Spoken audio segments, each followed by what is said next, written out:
Welcome back to the Sports Medicine Orthopod, a show about the world of sports medicine and the people who inhabit it. My name is Anthony Yu. We have a special guest in the house.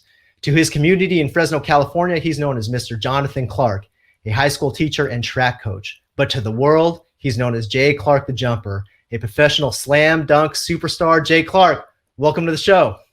I'm happy to be here. Thank you for hosting me. Yeah. Super thrilled. I wanted to start off with, I think a lot of people have heard your story, the basics at least, that you're a high school teacher, but you also are a professional slam dunk superstar, phenom, like I mentioned. But I think what people might be surprised to know is that you actually were a track star. It wasn't you weren't a basketball star in high school or college. You were actually a track star, All-American level at UCLA. So how did that come about? Like anybody else, when I was a little kid, you have dreams of going to the NBA. And just like a lot of people, I was vertically challenged. Entering high school, I was 5'4", 99 pounds. So, when trying out for the team, and it's so funny now being on the other end of the spectrum, because every high school kid comes up to me and says, "I want to try out for the basketball team," and you see that kid, and it's like, it's tough. So, my basketball dreams were shot down really early on. My freshman, sophomore year, I was cut from the basketball team, and my freshman year, I competed on the track and field team, and it was more so just to kind of stay in shape. I wanted to, get ready for the next season, get ready to try out for basketball. And when I got cut again, I kind of took that, pain, frustration, and I just kind of transferred it over to track and field. And I said, you know what, this is going to be my sport. This is what I'm going to focus on. And I ended up falling in love with the sport, breaking 2 school records, winning a state title, earning a scholarship to UCLA. And kind of from there, I just kind of created my own path and, really fell in love with another sport and, let it take me as far as I could go with it. Yeah, you were a basketball lover to begin with, right? From South Central, Yeah. You grew up a Lakers fan, correct?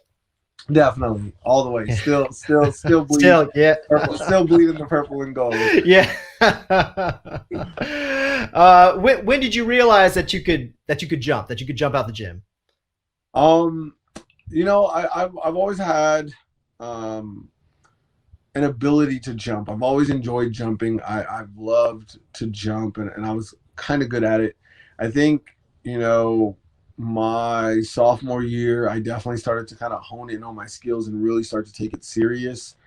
And probably summer of my junior year going into my senior year, that was kind of when I started to kind of realize, like, oh, I'm, at a different level. I still kind of played basketball for fun, and I was able to dunk, and nothing too crazy. I think I could do like a 360 and a windmill.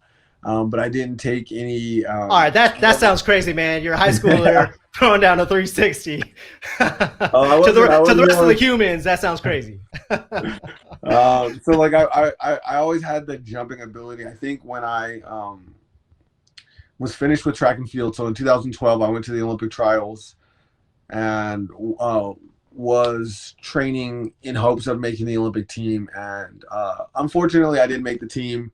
But I saw it as far as I could see professional track and did that. So I was done. I got a full-time job, and I didn't really know what to do. I thought I was done with sports, and I started. I just picked up a basketball again for fun, and there was a hoop by my house, and the first thing I started doing was dunking. Like, unlike anybody else that would pick up a basketball, they'd start getting shots up. Like, I just started dunking. I just wanted to jump and dunk a basketball, and within like a week or two of doing that, I got a between the legs dunk, which was something I've never done before, and it was one of the big goals that I wanted to do. I wanted to do a between the legs dunk, and the second I did it, like, I kind of knew I was going to get back into sports. I kind of knew I was going to jump into something. So I ended up at the time it's funny, I lived in Fresno with my first full-time job, and I ended up coming back to LA I thought at the time that was the sign to start running track again. So I started actually training for track, and I got a gym membership at LA Fitness just because I was working and I had to lift really late at night. So I would go into LA Fitness to lift, but there was a basketball court and I'd already been dunking, so I'd go in there, pop in, occasionally play pickup for warm up, and slowly but surely that warm up pickup session kind of became the workout. And after the games, I would do dunks, and then slowly but surely those dunks became the only thing that I came into the gym to do. So, like on a random Friday afternoon, I had track practice later that day. I went into LA Fitness. I was dunking for like 2 hours, and I was mad that I had to leave my dunk session to go to track practice, which I decided I wanted to do. And at that point, I kind of realized as I was driving from LA Fitness to UCLA that this dunking thing was something serious, because I was upset that I had to go to practice and it got in the way of what I was trying to do. So from that point on, I kind of, really kind of honed in on the dunk training and Yeah. set, and I kind of just found the dunk community, and I haven't looked back. I've been able to travel the world and do a lot of amazing things because of that. So what were these guys you're playing at LA Fitness thinking? Like, you play 2 hours of pickup and then you're like, okay, I'm about to do, 2 hours of dunks here. What were they just like shocked as to what was going on?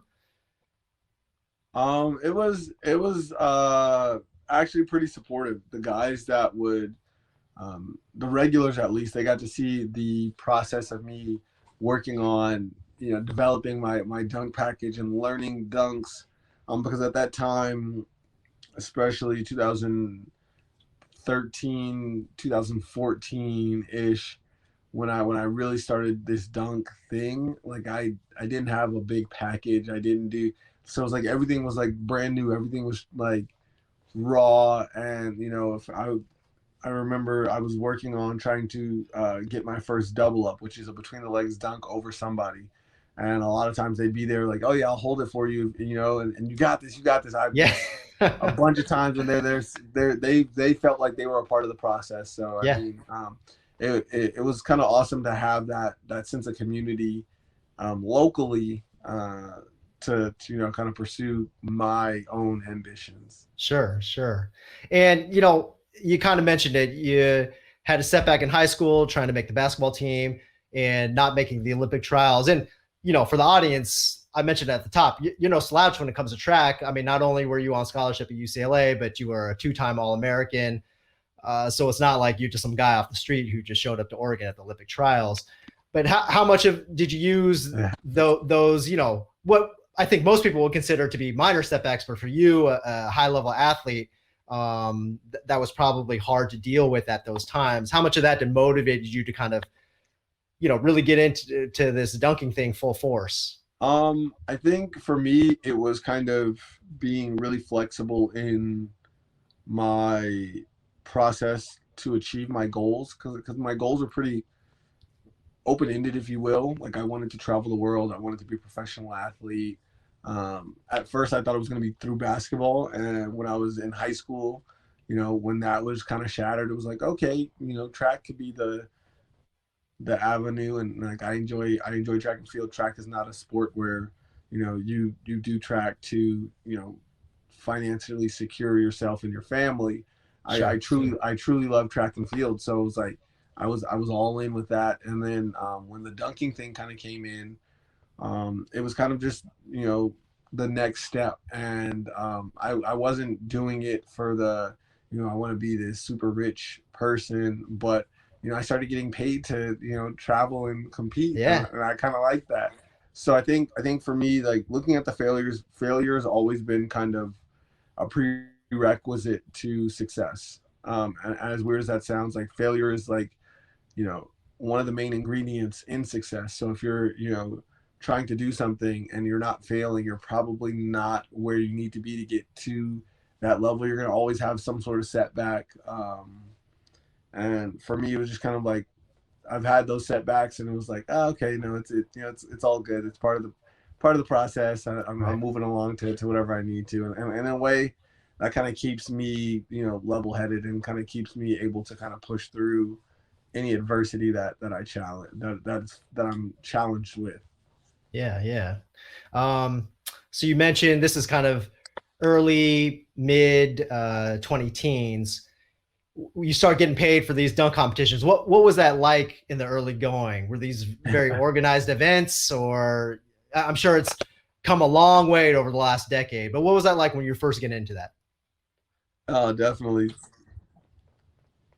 The first couple contests, I mean, the first two contests that I did were in the same weekend, and both of them were phone calls like hour. The first dunk contest was like 8 hours before the contest. It was like, Yeah. hey, there's an extra spot. There's an extra spot. You know, do you wanna do this dunk contest? And I was like, yeah, dunk contest. I'm down. Like Yeah. I'm gonna do it. And then the next, like next one, kind of down the line, I remember I was working for to kind of pay the bills, if you will. I was working for a company where I trained and coached kids, and one of the side gigs was babysitting. So like you could have your coach that does your drills with you, Yeah. babysit for the night, which is kind of a sweet deal. Yeah. So I'm babysitting, and I got a text message like, "Hey, there's a dunk contest tomorrow at 3 o'clock. Can you make it?" And it's like, "Oh Yeah. yeah, I'm like I'm doing these odd jobs, and I get a random text message, and it's like, "Oh yeah, I'm there. I'll pull Yeah. up to the dunk contest." So it was kind of initially, it was kind of like they throw you in. I remember there was a company that was there was a sock company, and they were giving away socks to all the pro dunkers because they wanted them to like promote their brand. Yeah. Oh, And they sure. somehow they Sure. somehow Sure. skipped they somehow skipped me. So they're giving all the stuff to the cool dunkers, and it's like I wasn't there yet. So You want? it was kind of funny that thinking about that now. And then like a year later, I got my first official like email where it was like, hey, we want to fly you to Vegas. This is what we'll pay you to show up. And it was like, oh wow, like this is cool. Like I got to Vegas and I was like, oh, I'm a professional dunker now because I'm getting Yeah. paid to do this. And from there, just opportunities kind of kept rolling in. They were still small, but the appearance fee started to grow and grow and grow, and now it's a really cool thing. And also just it's nice having a full-time job to fall back on because I can actually say no to things Yeah. and like have a job still. So it's not like I like someone offers me $25 for this dunk thing. I have to take it because I'm trying to make a living. It's like if someone offers me something and it's like I really don't want to do it, Yeah. I'm sorry, I can't do it, and I'm okay with that.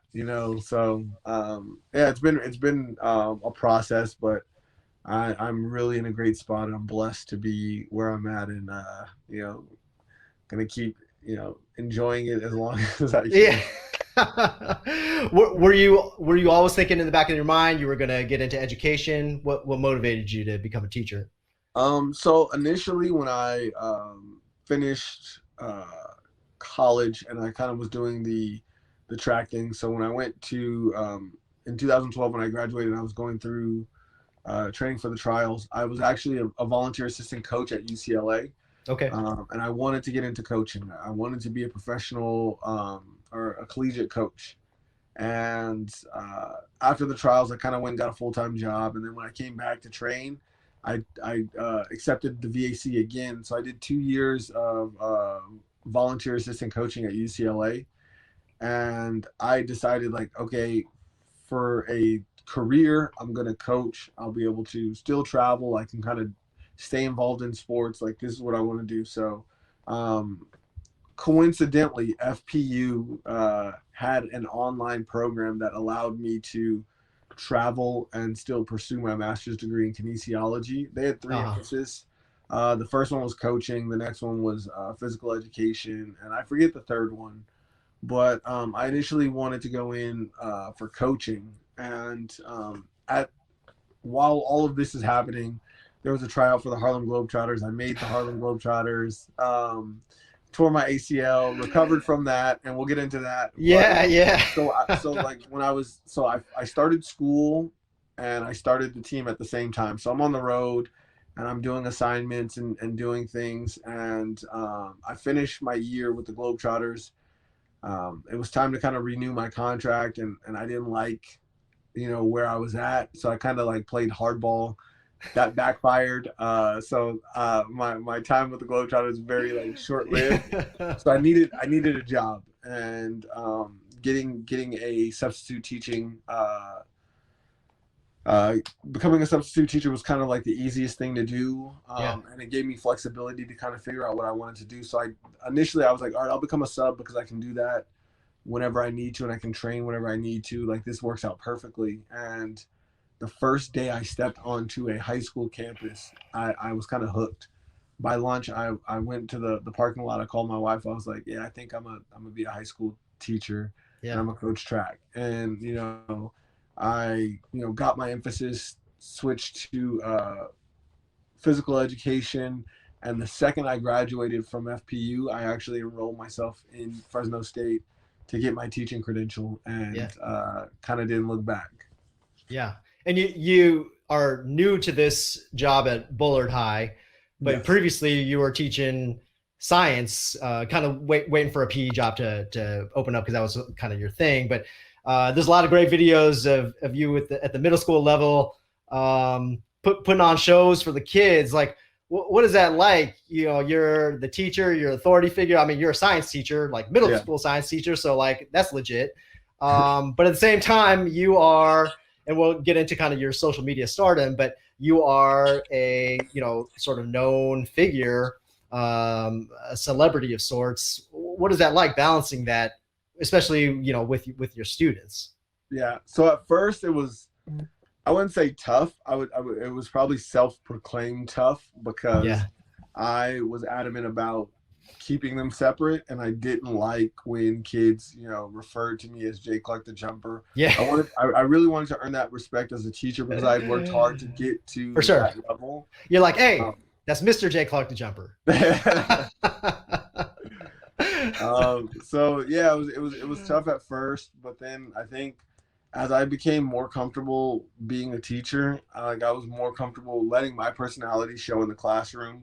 Yeah. And I had more success with that because I could get kids to buy in with the things I cared about. But then when it was like, all right, you guys, it's time to buckle in, this is important to me as well. I got a little bit more trust. So it was a struggle at first because I made it harder than it needed to be. But I think at the end of the day, once I kind of let my personality shine and kind of brought the things that they wanted to see anyway into the classroom, it made it a lot cooler. So, once the hoop came out, they definitely enjoyed that. And it got kids fired up to come into class on time. It got them fired up to listen, because if they got their work done, then we could, get on the hoop. So students they were a little bit more motivated to get their work done, to see something fun. You ever like threaten a problem child, like, hey, shape up or I'm going to dunk on you. And then I'm going to put it on. Then I'm going to put it on Instagram. It's funny. One of the videos that ended up going viral, the Dunkademics video where I dunked on the kid twice. So that was at a conference.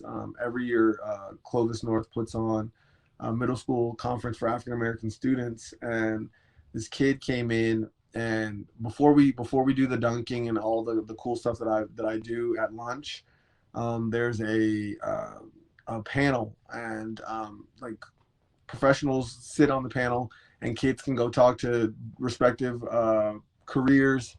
And this kid, they come in, and it's like they know who I am, so they go in, and it's like they don't want to sit and hear the teacher spiel. No one cares about like the teacher. Like, they want to go to the cop, the firefighter, and the professional dunker. Exactly. So the kid comes in like from the start, like, oh man, you're not gonna dunk on me. And he was jawing the whole time, and I was like, all right, man, like, I'm gonna see you at lunch.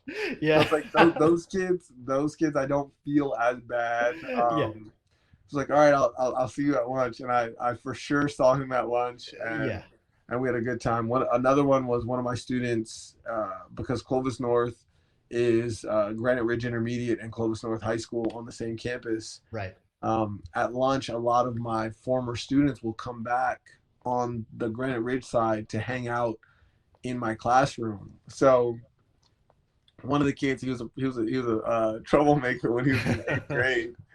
He came in at lunch, and he just would not stop talking, and it was like one of those, like, I was having a day. I was like tired.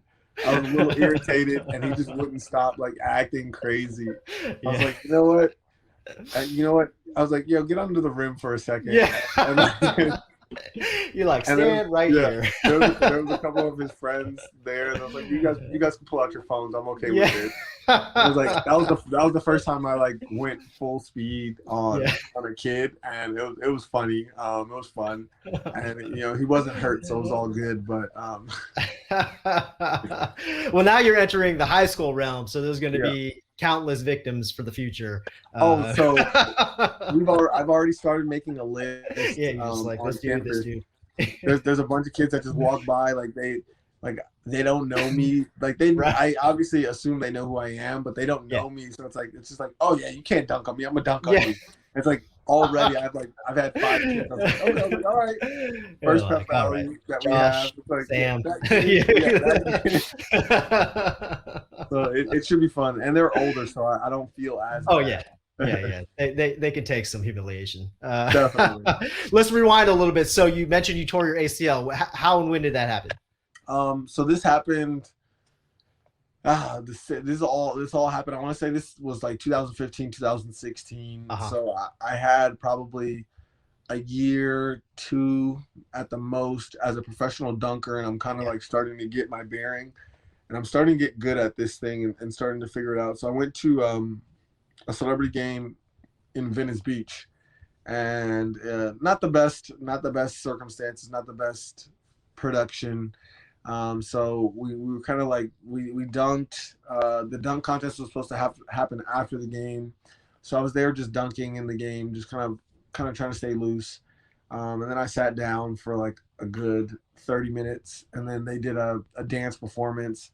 So I got cold, and then we kind of like one of my friends got hurt, so he like jumped out of the game. So I ran back in, and I got a pass off the backboard, and I could have just caught it and dunked it, but I was like, now I'm gonna go between the legs. So I jumped, and it was a really good jump, but I didn't spot my landing, and I kind of came down, dislocated the leg, tore the ACL, tore the meniscus, sprained everything, and unfortunately, I want to say it was like that week. The next week, I got the phone call that I made the Globetrotters because I tried out earlier. Jonathan, we lost you there for a second, but you were talking about the time you tore your ACL playing at the game in Venice Beach, and you had just gotten the call from the Globetrotters that you had made the team. Yeah, so they called me, and this was kind of all happening like really fast. So I remember going in to see the doctor, and I had a lot of fluid buildup in the knee. He was like, we're going to draw some of the fluid out. It's going to relieve some of the pressure. If there's blood, chances are there's a tear. Needle goes in. As he starts to pull, immediately there's blood. So it's kind of like, it's starting to settle in. But initially I was like, oh no, my it's just a sprain. My knee's okay. I've never been hurt. So I was like, oh, this, maybe I'm just being a big baby. This is, this is normal type thing. And then, I ended up getting the MRI and kind of getting the bad news. So it was tough, but they asked me, how long did they think I needed to get back? And I didn't know much of anything. So I like Googled it. It said 6 months. I was like, I'll be back in 6 months. And they're like, all right, we'll give you 6 months to kind of recover. And once you're back, we'll get you out on the court. So and like I worked really hard, and as weird as it sounds, like 6 months to the day, I was in a Globetrotter uniform competing and dunking and stuff. Yeah, and I think we've talked about this offline. As you know now, that's a pretty aggressive timeline to get back. Oh, 1,000. Yeah, from our side. From our side, yeah, go ahead. Oh no, you go ahead. Sorry. No. What I was gonna say is from our side, we're telling guys like you, 6 months is the earliest you'd be doing basketball type activity, but you wouldn't really be expecting to play, like get on the court and actually play or dunk a basketball, for God's sake, until 9 months at the minimum. And we can extrapolate that to, our professional athletes, Adrian Peterson, 9 months. That's about as fast as you can come back. But you defied the odds and made 6 months happen. Yeah. I think if I could go back and do everything all over again, and I mean, I'm blessed that I didn't re-tear anything and didn't have any major hiccups on the process back. But just kind of overall, the big thing that I think most people don't realize is the confidence level. So when I got back, I mean, obviously my leg was strong. I was strong before tearing the ACL, so I think that Sure. that definitely had a lot of help in Definitely. my Definitely. ability to come back. But just the confidence level of being able to plant on my foot or just coming down from a dunk, I wasn't fully there. Or like when we're running, like when we're running the Globetrotter sets and plays, there's a lot of spinning and cutting, and I would on the right side or on the left side when I'm running and making that cut on my left leg, I'm completely comfortable, I'm fine. And then when I have to Yeah. come back to the other way, I slow down a lot. So Yeah. for the Globetrotters to be the Globetrotters, it's very precise and hitting spots at the right time so the ball can go through as you're coming through. So if you're delayed, it throws everything off. So I definitely felt like I should have waited a little bit longer. And ultimately, that's what kind of ended that season short anyway. So I was out on the road, and then I ended up, they ended up sending me home. They're like, "Hey, we want you to get healthy. We'll revisit you and reactivate you for next season." And Yeah. unfortunately, next season never happened. But Yeah. Yeah. it was still a good experience. I really enjoyed being with the Globetrotters. It was a great, for me from a dunking standpoint. It was great training because I had to dunk every single day, and it was kind of Yeah. just trial by fire of getting back in shape in a weird way. Were you hesitant when you got back on the court? Oh, 1000%. I think the first couple days I was kind of like, even like leaving the ground, like you still have that pain from tearing your ACL is so fresh. It was something I felt every single day, and it took me probably a year and a half, 2 years before I Yeah. felt confident to just jump and land without thinking about my knee. Yeah. Even before, like even when I made the year mark, and by then I was back competing and doing contests. I was still like very cognizant of like how my knee felt when I touched down or when I left the ground. Yeah. And this is super common. This is not unusual at all. We have really good data in the football population, high school, college level football players, that a lot of these athletes, they won't go back to play, not because there's anything wrong with the knee. It's structurally is sound.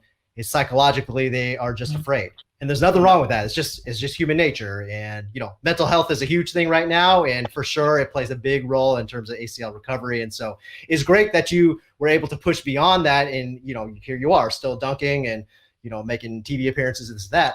But that psychology is super common. Go back to like that process during that 6 months. Okay. So, Okay. You're thinking you're at this Venice tournament, like this is okay, but I'm about to be on the Globetrotters. Next day, you're getting news that your ACL's torn and this is all in jeopardy. Like, what are you thinking? Was this pretty crushing?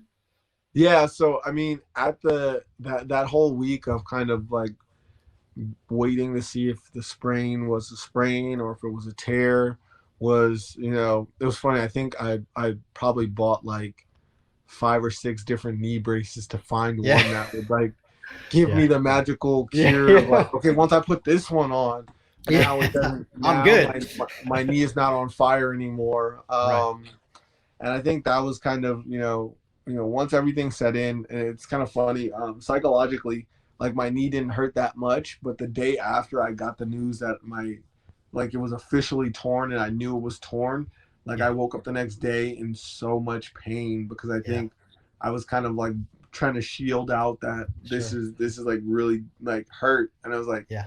it was hurt. So it was devastating at first of like, okay, this is kind of setting in, like you're not, this something.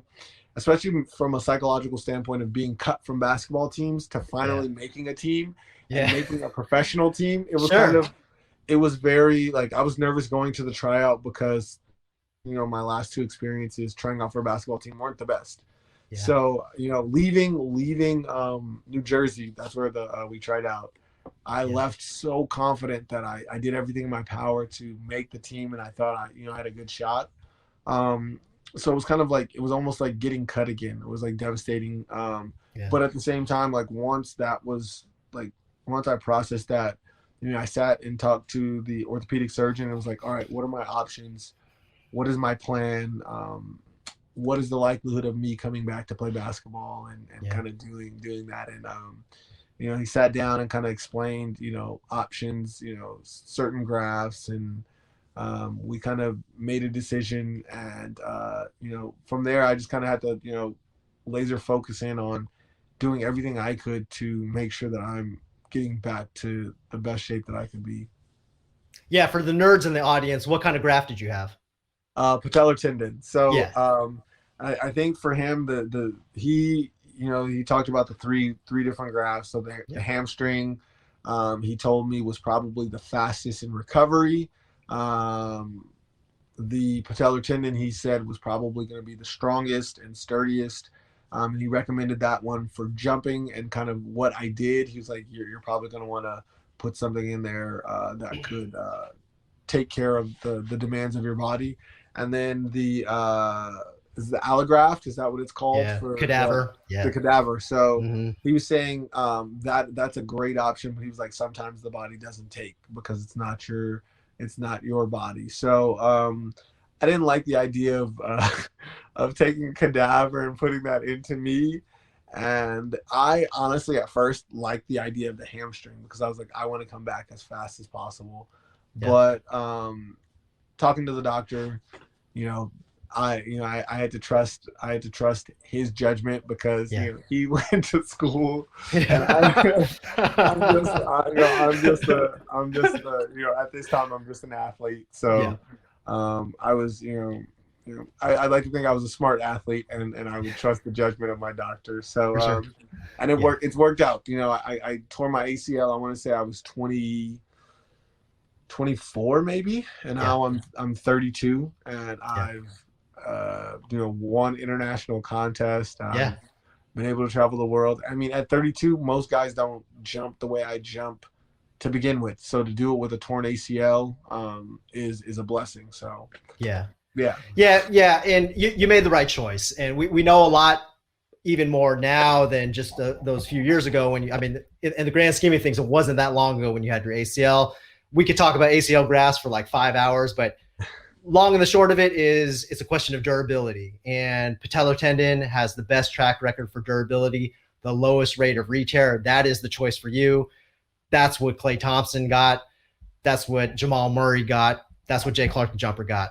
If you're 45 and playing golf on the weekends, then cadaver probably is going to be fine for you. But if you're a high level athlete like yourself, patellar tendon is the way to go. And even comparing that to the hamstring, it's got a better track record for durability. The rate of it re-tearing is lower. So that was the right choice for you, and it shows.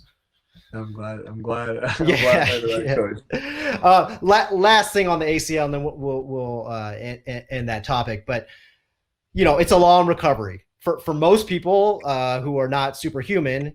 You know, it's like a 9 to 12 month recovery minimum to get back on the court. You did it in 6 months, but still 6 months is a long time, especially when you're thinking about, you know, I got to get to the Globetrotters, this money on the line, this and that. I see patients at the 3 month mark is where I could tell people are really struggling, where they're just like, man, I got another 3 to 6 months of this. I can't believe it. And that's when a lot of people drop out. They stop going to therapy. They're just like, I'm done. You know, how did you stay motivated and focused during that time? You know, one of the big things that I tell people because I always get those questions from, you know, I tore my ACL, which I do. The first thing I did was take it day to day. I think if you get caught up in the grand scheme of like, if at the 3 month mark I thought about, man, I am only halfway there, just like anybody else, I would have quit because it was terrible. There were days, you know, every day was different. There were days where I felt like man, I am one day away from being back on the court. And then there was another day where it was like, man, this feels worse than when I tore my ACL. Yeah. Just stiffness. The body is trying to respond to the stressors that you're putting on it while trying to heal itself. So it's a very, very tough process. The first thing I did was just take it day to day, focused on the things that I could focus on. So when I was in PT, typically there was a number. First thing we would do is kind of my wall slides and kind of bend the knee and see how far I could go. Mm-hmm. And I was always just, trying to get, a couple degrees better than I was the day before. Some days, the best I could do was what I did the day before. Some days I was, way worse than where I was, but it was kind of, okay, it's okay. This is the best I can do for today. And then, the next thing was just kind of, um, be like, just do everything in my power to make sure that I'm coming back. I think a lot of times when we get into recovery mode, you're supposed to, ice, you're supposed to stay off of your feet, but sometimes it's like you want to get into like, oh man, I want to do this, or Yeah. I don't want to walk on these crutches anymore. It's cool. You get all the love for the first couple of weeks, but then after that, they really become a burden. You don't want to, like, Yeah. I can make it to the kitchen. I don't need my crutches. For me, it was kind of, all right, I'm going to baby myself. I'm going to treat myself. Even if I was going to the bathroom and it was 4 steps away, I'm picking up the crutches and I'm staying off of my foot. Any chance I could stay off of my foot, I was off of my foot. Any chance I could ice, I would ice. Sure. I fell in love with a couple Netflix shows because Yeah. I sat on the couch a lot, and Yeah. it was tough. But the once I got on top of the mental aspect of it and took it day to day, I noticed that I was starting to progress a lot faster than some of the other people that were in physical therapy doing their PT. And because of that, I noticed that, and it was like, okay, it reinforced, like, you're doing the right thing. Do all the little boring things that no one wants to do. They're really working. And I was able to play like 6 months to the day because I did everything in my power to get back to return to play, I guess. Yeah, yeah. And it pays in the end. That's the thing we try to stress to the patients is, you get out of it what you put into it. And Definitely. obviously you're reaping the rewards of the effort you put in at that time. Let's talk about some of these competitions because, you're sort of a brand name now in this professional dunk world. You were on Dunk King seasons 1 and 2, which aired on TNT. What is that like going from these getting called the hours before a competition to now being on national TV, sharing the stage with probably one of your idols, Shaquille O'Neal? That's got to be thrilling. Yeah, it was. It's cool. I think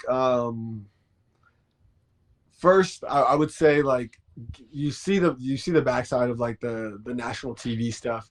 It's not as cool as most people would think it to be. Yeah. I honestly, from a contest standpoint, hate those contests more than like your just local, dunk show at the park. Yeah. But I mean, it's really cool to kind of look back occasionally, like seeing like students that recognize you from, oh, you were the guy on TV, like that's so cool. Like Yeah. it's an awesome experience. But uh it's not as cool as I think everyone makes it out to be. And it's like, it's funny because, like, especially even with the social media side of stuff, a lot of kids and high school students, they look at that and it's like, wow, you have a blue check mark, you must be so rich, life should be so great. And it's like, it's not. I don't think it works like that. But it's I'm honored, I'm humbled, and I truly appreciate all the opportunities that I've gotten, and look forward to many more opportunities if I can still keep training and stay healthy. Yeah, your rise to stardom has kind of paralleled the rise of social media. What was that like? Starting off, kind of getting a following, and then just watching it explode. It was that initially watching it grow was kind of cool. I think at the time, I just had a girlfriend who is now my wife, the mother of my son. Yeah. So at Was the, she I was was she impressed by your Instagram feed? no, not at all. Which is funny because like of all the people, she's like the least impressed by anything that I do. And Yeah. like if I want to give her a hard time, I will mention things like, oh yeah, but I'm Jay Clark the Jumper. I don't have to do the dishes today. I'm Jay Clark the Jumper. Like no, that doesn't. Those things don't work. So when as I was growing my channel initially, I was younger. I was more caught up on that side of social media. Like, oh, I wanted to be famous and get the cool opportunities, be in the cool places with the cool people. Yeah. And like ironically, when I kind of let that go, that's when I noticed I had the biggest boom of my following Yeah. because I was like, all right, that stuff is cool, but I'm gonna just focus on this teaching thing. And when I Yeah. became like a teacher, it's like, wow, he teaches and he dunks. Yeah. And then it's like, then I'm starting to He get does two hundreds of thousands. things. Yeah, I got hundreds of thousands of followers. And it's like, but I'm the same exact person. I did that. Yeah. So Yeah. it's like it was kind of funny in that sense. But now, like even like it's evolved even more because social media is such a business Yeah. that like it kind of takes the like where people get on social media to have fun. It's like, all right, I have to get on social media, and it's like, all right, I have to look at analytics. What is when's the best time to post? I have to start planning out on the calendar. What am I going to post? When am I going to post? If I'm doing so back in the day, I would do a dunk session, and my friend Billy would film everything, and I was like, Billy, send me all the cool dunks. And by the time he sent them all to me, I would post them right then and there, and like Yeah. not think of it. And now it's like, all right, I need that dunk for Wednesday. I need this one for Friday. I'm gonna save this one 2 weeks from now because this works well with this sporting event that's coming out, and it's just, so Yeah. it's like it's thinking about how to post, when to post, and just being aware of representation of like how I'm presenting myself on social media. um, I want to be as honest and authentic as possible. So it's like, all right, you got to make sure you're not falling into the traps of, you know, gimmicky clickbait type stuff. So it's like Yeah. it's been awesome, but then it's been like work and a burden at times. So Sure. yeah. How do you learn that? Tell me, Uh, because I have no idea. We do something, I'm just like, put it here, I guess. yeah. I think it kind of comes from just being in the spaces where it's what content creators do. So dunking for the most part is entertainment. It's content creation. As much as I believe I'm a true athlete and like I Yeah. work and train my body, it's entertainment. So it's like a lot of times I'll end up in celebrity basketball games with somebody who pies themselves in the face and does trick shots. And it's like initially I was kind of like upset because I was like, we're not the same level of Yeah. athlete. Like, why is this happening? But this person has like 3 million followers, and it's like Yeah. they're really focused on creating their content. So you just Right. kind of pick their brain and you figure out like, okay, this is what you do. Oh wow, okay, so this is Yeah. what you do, and so then you start to just copy and emulate some of that stuff. And for me, I try not to get too involved in that because Yeah. I have the whole full-time job thing Yeah. that takes a lot of my time, but I try to do as much as I can when I can, and just kind of follow the same trends and algorithms and all that other good stuff. Yeah. You're like, this dude just has, I can jump and put the ball between my legs and dunk it. This guy just has an incredibly large stomach and he's got Yeah. 3 million followers. Oh, definitely. This guy can eat a lot of hot dogs. And you mentioned it. You're married, you got a job, professional dunker, social media grind, you got a family. Yes. How do you balance it all? And you gotta be able to stay in shape for the professional dunk circuit. Like how do you balance this all? So it's tough. I think even as I get older, it just gets harder and harder. Coaching full time, wanting the best for my athletes, being the person that I am, I don't do things with the expectation of not being the best or not putting my best foot forward. So I work really hard at everything that I do, and it just means I don't have time to do certain things. So occasionally, like when I play video games with my friends, I'm always the worst one because I don't have time to practice. Yeah. My ability to snipe somebody, a moving target. So like, I'm just, so it just prioritizing the things that I want, Yeah. um, and just really trying to focus on, I really try to create a season. So like I try to keep dunking during the summertime because I'm on summer vacation and I can focus more on dunking.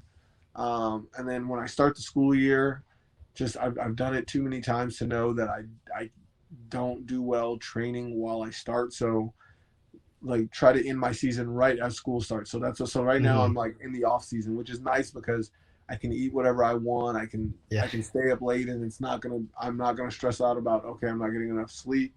So it's like really trying to manage a calendar and just really trying to juggle those pieces together. Once I start getting comfortable with school, I'll start training again, and it's like focusing on like one or two things to start the season of my training. So it's like, all right, just get in shape. Don't stress about doing a particular task. Like getting in shape, and then just kind of planning out my training. I've even reached out. I get trained by Chase and Tyler Ray, and they own Project Pure Athlete. So like I kind of reached out to them. I was like, I'm able to train myself, but I know that that's one less thing I don't have to focus on. And they are amazing. They've written some great workouts for me, and it's like, keeping me in the best shape of my life. So it's like I do that, and it's like that's whatever's on the schedule, that's on the schedule. If I have to train in the mornings, I will train in the mornings. If I have to train at night, I will train at night. I try to avoid training while I'm coaching because those are two separate things. Even though Yeah. there are times when I can do both. The times that I can do both and it makes the most sense, I will. So I will train Mhm. with my athletes because they enjoy when I train too. They Sure. like seeing me push myself as well. But for the most part, I try to keep those separate. So it's like um, creating a plan and just really kind of from week to week, day to day, just being flexible with like. So some days like, all right, I gotta get this workout in the morning.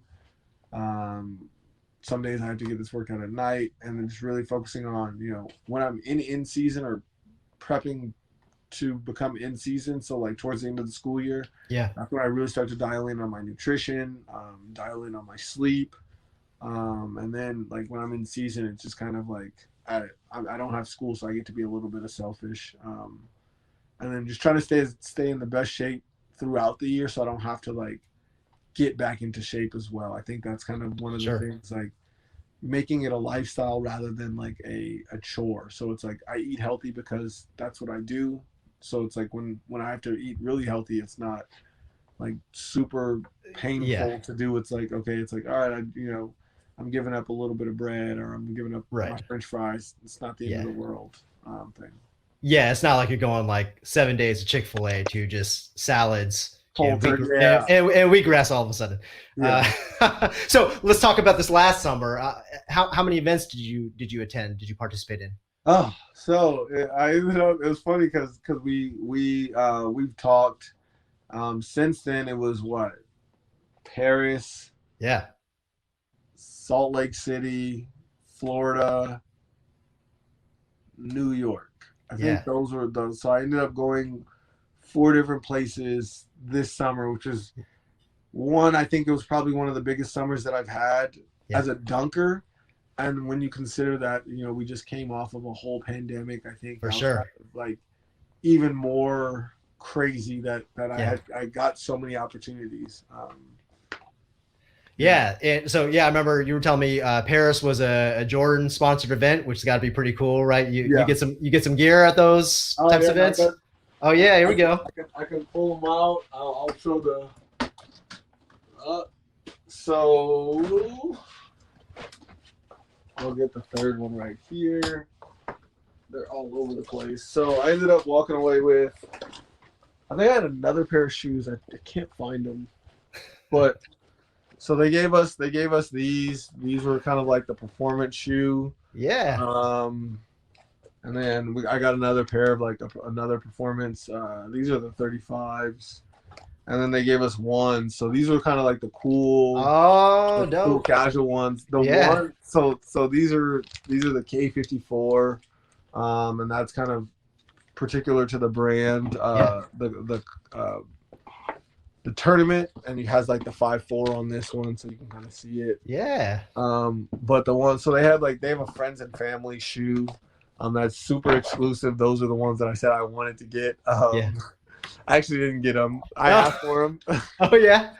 but I wasn't mad because I said I was gonna ask for them, and I did. And Yeah. as fast as I said, "Can I get those?" they said no. It's So just I like, knew it was no. kind of it's one of those things, like I knew I wasn't gonna get them, but I was like, Yeah. I had to at least ask for them, just in case they said sure. But yeah, honestly, to walk away with 3 pairs of shoes, and a Paris, vacation, Yeah. it's not a bad Yeah, not a absolutely. bad time. And like they're covering your travel. You're not, Oh yeah, no, booking yeah, this on your own, and this is on their dime. yeah, everything's paid for. They fly me out. Everywhere I went this summer, everything was paid for. Yeah. All expenses paid. Yeah, so it's a really good. It's nice. Yeah. Talk about New York. What was that event? So New York was Dunk League season 3. Dunk League, which is probably one of the craziest contests ever. Season 3, and I can't wait for it to come out, is going to be one of the craziest. I personally think when it does come out, it's gonna be seen as the best dunk contest ever. 9 guys, 7 events, some of the most Oh, wow. amazing dunks that were Yeah. done. There was a lot of never before seen dunks, a lot of just first time in dunk contest dunks done. It's always an amazing experience to be a part of Dunk League, and no, I'm just super excited. I think when this walks away, because Dunk League season 2 was one of the dunk contests that really catapulted me on social media, and I truly believe like season 3 is going to take like all the guys that were on there to like the next level. So it's I'm excited for it. I know you're sworn to secrecy. You can't tell us how it turned out, but we'll stay tuned, because I think you told me it's going to drop in November. Let me ask you this. So when you're in these competitions, I'm sure there's, slight variations to the formats, but I think generally speaking, people understand just based on, NBA All-Star game dunk contest, what a dunk contest entails. Yeah. Do you strategize like what dunks you're going to do? Like, okay, I got to hit him with something flashy in the beginning, but I got to save my best for the end. Like, do you kind of think about that? Definitely. I think especially in the contests that I've competed in, and for some reason, like when I started competing, I've never been in contests that were, I guess, easier contests where it's like a lot of guys will start in a contest where it's like they can do dunks that no one else can do, so they were going to win anyway, and then they progress to harder and harder contests.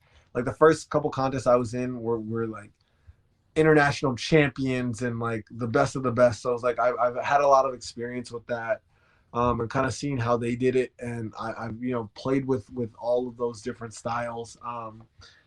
For a big contest like that, you always have to be aware of like the end game. So it's like you have to be smart. You can come out and hit crazy dunks early on, but it's like you'll lose that wow factor in the end. So it's a show, as much as it is a performance. Sure. Just like I said, it was the entertainment. So it's like you have to be able to strategize. This is a good enough dunk to get the crowd hyped up to start. This is the appetizer, if you will. Yeah. And like then I'm gonna go in, and then I'm gonna hit them with the full course meal, and then this is the cherry on top. This is the dessert dunk, type thing. So it's like you really got to think about that as you kind of prepare and train for a contest. How do you innovate to create new dunks?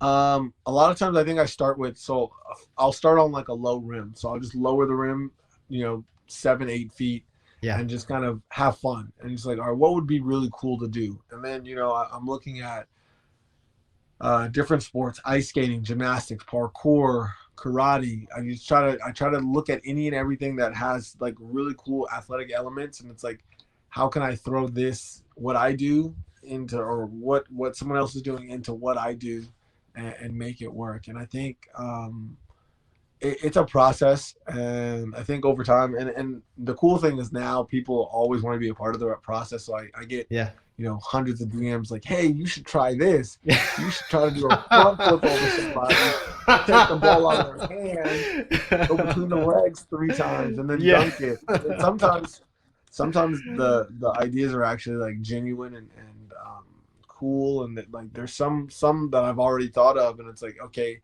yeah, that's a great idea. I'm just trying to figure out how to make it make sense. And then, or, because I think at the level that we're getting to now, dunking is going to continue to progress, but it's going to get more and more dangerous in terms of like, the level of like what you can do.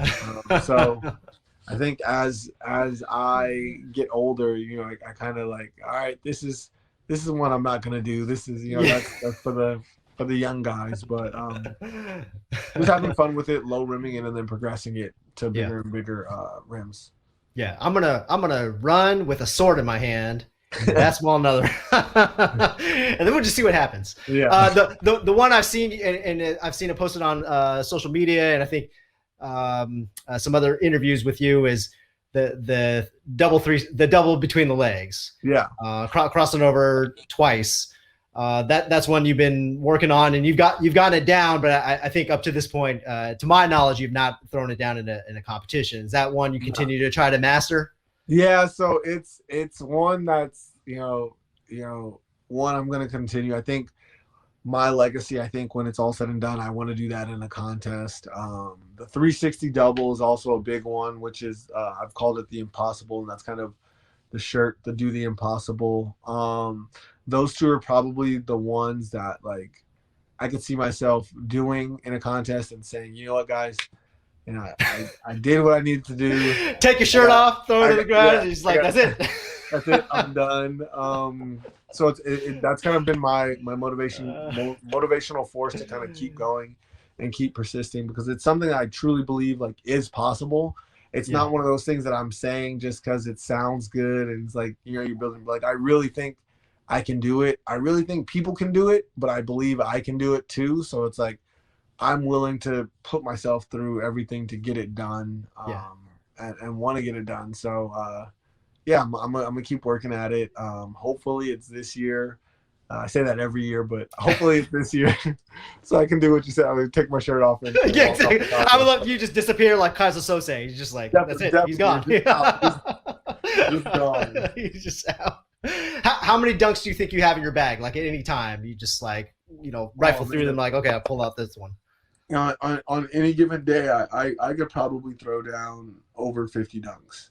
I think when you factor in like all the multiple variations off glass, off the side of the backboard, 360 between the legs, more behind the back, windmill, if you start putting those combinations together and just throw them in a blender, like I could probably do a bunch of those. So, and then when you factor in like I can jump off of 1 foot, I can jump off of 2 feet, I can do it off vert. So it's like you just multiply everything out.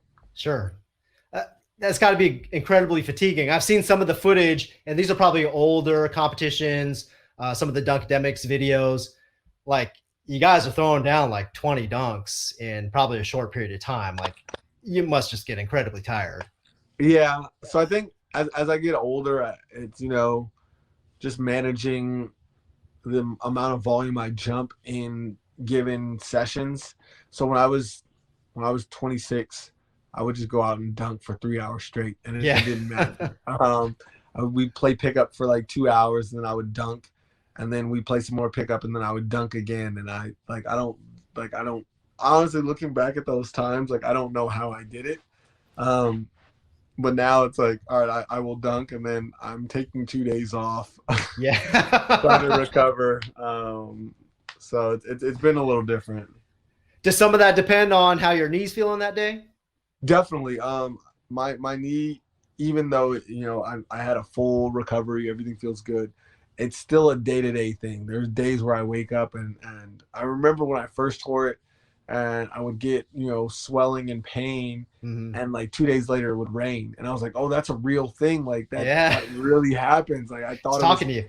yeah, I thought it was a joke. So it's like, Yeah. now it's like I just have to be more aware. And there's days where it's like, I went to Utah for dunk camp, and dunk league was the week after. So I purposely, the first day of dunk camp, I purposely over dunked because I wanted to see how my leg would handle all the volume. And the next day, like, my leg screamed at me in the morning, like, "Yeah, you idiot! You did too much." But it was still kind of a nice thing to know, like, okay, like, you'll be okay. You gotta just stay off of it, and you'll be able to get up and compete the next day if need be. So when I went to dunk league, I definitely didn't jump unless I needed to, and I was able to, go as far as I was and do what I did Yeah. because I was a lot smarter with my body. Yeah. And this is a good lesson because I think we shoot to make everybody normal. That's what we try to shoot for, but it's not always possible. And actually, a lot of times it just doesn't work out that way. But I think you're living proof that you can still be super functional and accomplish your goals with what we can accomplish in the operating room. And 100% normal. It just may not be realistic, but certainly, you're doing just fine. It sounds like. Yeah. Yeah. Yeah. Jonathan, this has been great, man. Thanks so much for coming on. I really appreciated it.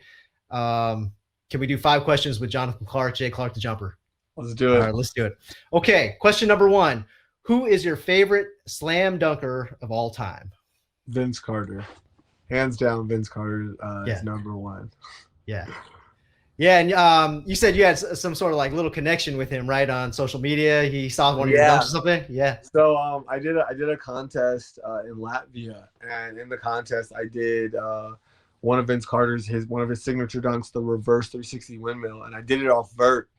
And it was something like I'd been working on all summer, and I never made it, but I got to the contest and I was like, today is the day, and I actually did it, and he saw it and he retweeted it, and it was like, oh, that was nice. And it was like I was like super hyped about that.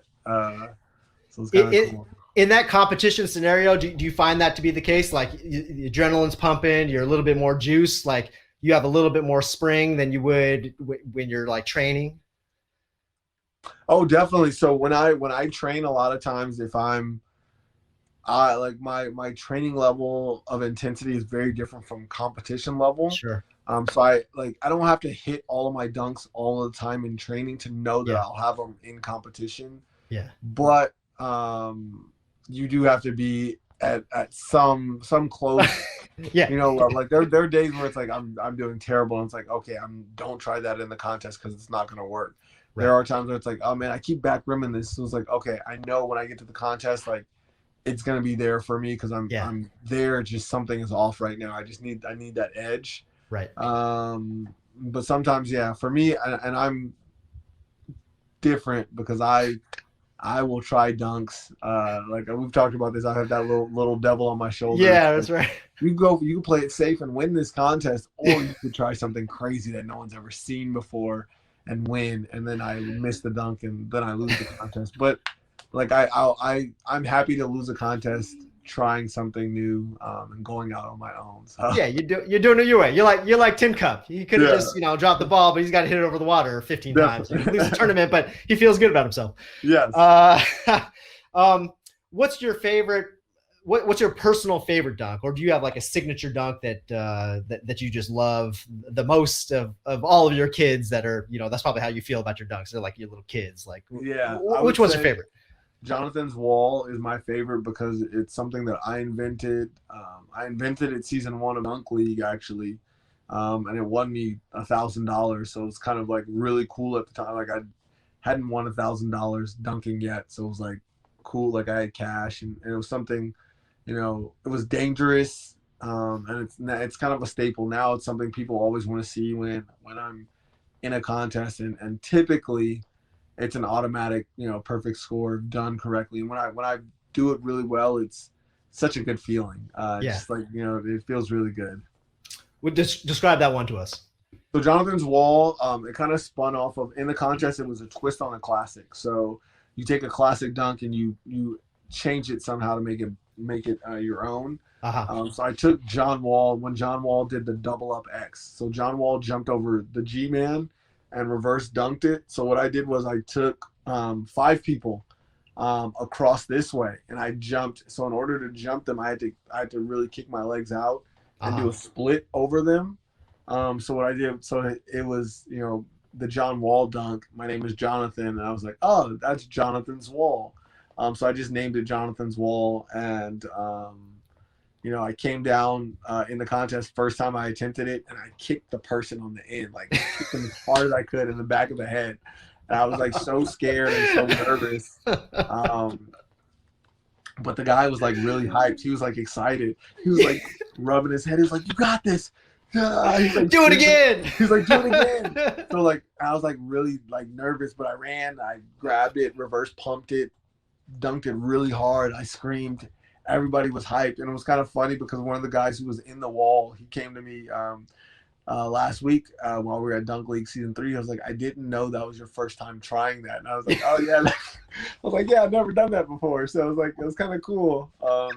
It was one of those things. And I've played with like adding more people. And now I'm like trying to look at just different variations of that dunk, which is kind of like cool to like start something and just enhance it and make it even better. What's your approach on that? So you reverse it. So you're coming from like underneath the basket? Yeah, so like it's somewhere on the sideline underneath the basket. Okay. And it's like I kind of put them, and you can kind of play with it, and that's something I'm gonna play with this year as I like try to enhance it. I'm gonna come from different angles. So like I want to try, as weird as it sounds, I want to try a front facing one, and I'm thinking like if I could take it with one hand and then like use this hand as a counterbalance and kind of move my hands around, I could do a windmill over people, which would be really cool. There's one, and it's funny because I was going to keep it a secret, but I was like, people don't even do Jonathan's Wall to begin with. I want to try to jump like facing forward and then jump backwards. So I just have to figure out how to do it without kicking the person. So I can jump, like I'm gonna run full speed towards them, and then as I jump, I'm gonna turn my body towards them and take the ball with your legs spread. Yeah, you're gonna be like Street Fighter. Like I was thinking it had to be some sort of kick in order for me to get my legs up like that. Right. But the only problem is if I do miss, that's a full on like roundhouse exactly. to somebody's. Hey man, it's an effective move in Street Fighter. You should try out some of those high school kids that you got on your list. Marcus, Sam, Josh, right here. This is a good spot for you. Man, yeah, that's I'm getting a visual of that. It's gonna be awesome. Either way. I was gonna say either way. If it goes well or if it doesn't, it's gonna go viral. Okay, what are your favorite shoes to dunk in? Right now I'm gonna say Hyper Dunks, and I want to say they're 2000. I think they're the 2017 Hyper Dunks. Yeah.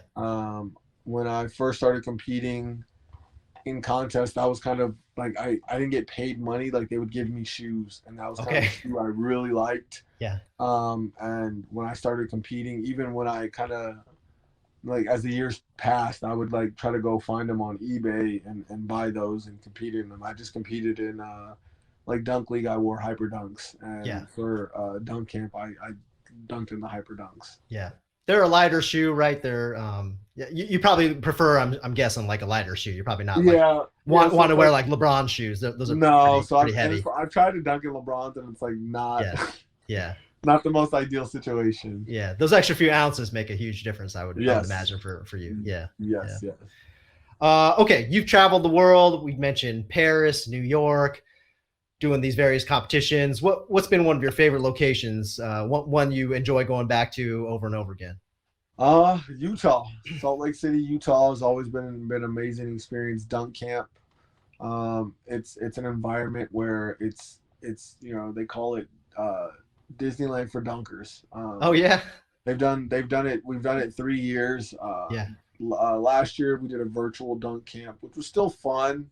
But the 3 years that we've done it in person, it's just amazing camaraderie. Watching, people go to get their first dunk, people go to learn techniques. Some of the best dunkers show up, and there's a dunk show at the end, and it's always been, extremely crazy. The pace is pushed. Actually, this year, they built Lifetime Fitness built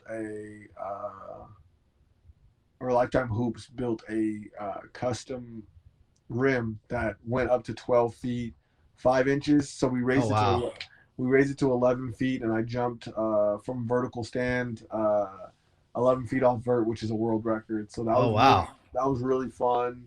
And they said the hoop is in Utah whenever I want to use it. So it is definitely a plan of mine at some point to go and break the 12-foot barrier and go over 12 feet on a dunk. How easy are you getting it down on 11 feet? Off vertical, it took a couple of attempts. From a running standpoint, I'd probably say I can make it like 7 times out of 10. I got a 360 in too from oh my God, from 11 feet. So like I'm pretty confident in big rims. I like to raise my rim outside my house all the time past 10 feet to just kind of like really get good at jumping on the higher rims. And I think that's going to be one of the bigger focuses that I get at this year, because I don't know how many more years I have of getting that high off the ground. Yeah, I was gonna say, I mean, you're a young guy in your 30s, but that said, to try to add an additional foot to get up to 12, I mean, how are you going to train your body to gain that extra spring? Oh, so my personal best is 11.8. Oh wow. Okay. All right. So I'm 5 inches away from my goal, which is still a lot. Yeah. It's definitely not an easy feat. I think a couple factors that I would look at is, one, location. So I did it at Venice Beach, which was kind of sea level, and it was outdoor. Yeah. If when I do set it up, it has to be indoor. The conditions have to be more than ideal. Yeah. Utah is definitely at altitude, so that does have a little bit of an effect. So I think with those things, I could probably squeak 3 inches right there with those factors, and then now it's just like I have to come up with 2 more inches, which is just gonna be hard work. I think last year I was in a good spot. The knee wasn't fully there, but the strength was there. I squat over 500 pounds. Yeah. And if I continue to get my strength up and keep my weight down, I should be in a good spot to make it happen. You just got to fly up to the moon, and then you'd be all good. Oh, I'd for sure knock it out there. I'll ask Elon to hook me up. All right, question number 5 with Jay Clark the Jumper. You're the Bullard High School track coach. This is your first year. Where's that track team going to be in 5 years? 5 years, man. We are going to be one of the premier teams in the Valley. I would love to say we're going to be defending our state title. Yeah, for sure you will. More than anything, we're going to be a team that understands the value of hard work, understands how to do it right, and we're going to be a team that is competitive because we're doing all the right things the right way. And if you step out of line, you're going to get dunked on and embarrassed. Because it's going on TikTok, it's going on Instagram, it's going on Twitter. All right, Jonathan Clark, Jay Clark the Jumper, thanks so much again for coming on. It's kind of silly to say best of luck for the competition that's going to air in November, I'll take League. But because you probably already know the outcome, but we'll be pulling for you. Would you come back on afterwards to talk about, kind of recap the experience and tell us, what it was like to live these last few months being tight-lipped, having to keep secrets? Definitely. I definitely will. No, I'm really excited to see it come out. I'm excited to see everything. So yeah, I'll definitely be back, and we can definitely chop it up after the competition. Does your wife know what happened? Oh yeah, she does. Okay, I told her, like, I don't know what the rules were, but I wasn't not gonna tell her. She got the play-by-play as the competition was going. So yeah. I mean, you think you're on dishes duty. Try keeping that from her and see what happens. Oh, definitely. All right, my friend. Good to see you. I'll see you around the basketball courts around the Central Valley. Definitely. Thanks for tuning in. Everybody have a good night. Goodbye. Hey, folks. Thanks for tuning in. If you like the show, please subscribe, like, and share. And we'd love to hear from you. If you have a question about today's show, or you, a loved one, or maybe your favorite athlete has sustained a sports medicine injury that you would like to know more about, please reach out to us on Twitter, Instagram, Facebook, or email. And stay tuned for more exciting content from the Sports Medicine Orthopod. Thanks again.